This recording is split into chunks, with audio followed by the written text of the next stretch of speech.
What's up, fellas? Wanted to show you this knife that I picked up quite a while back from Shields. This is the M&P by Smith&Wesson,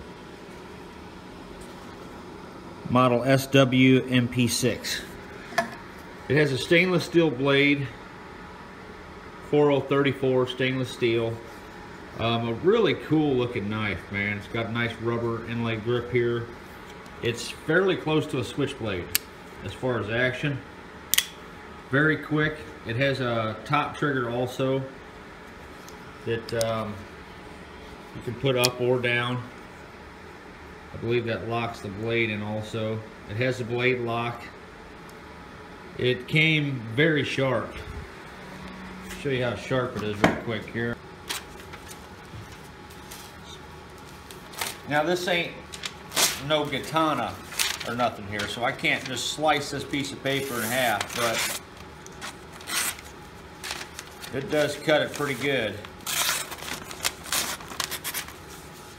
It's not tearing through it, but it won't do none of that stuff. Very sharp. It's sticky to the touch. It's so sharp.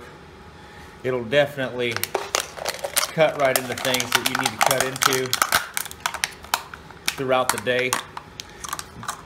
Definitely cool just to have it on you when you need to cut anything into boxes, stuff like that.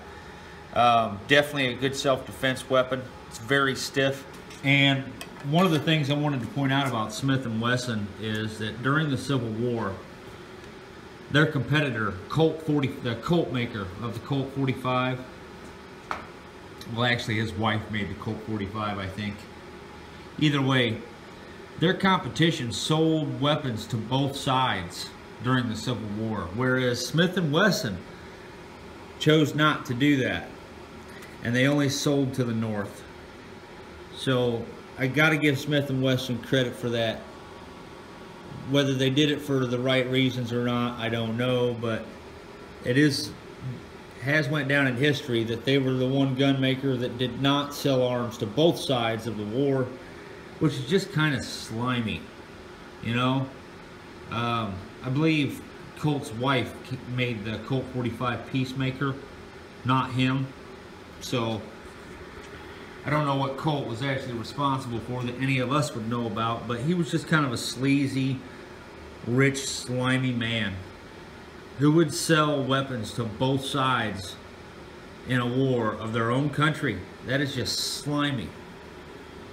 But there you have it. If you're looking for a good pocket knife, I definitely recommend this one.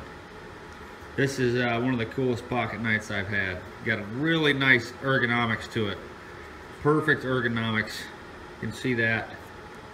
Got a real nice thumb feel to it. A lot of strength to it. Same way in the reverse. It's got a good ergonomic feel to it. No one's gonna get that out of your hand. You know, that's pretty good knife. I think I paid like 50 bucks for it.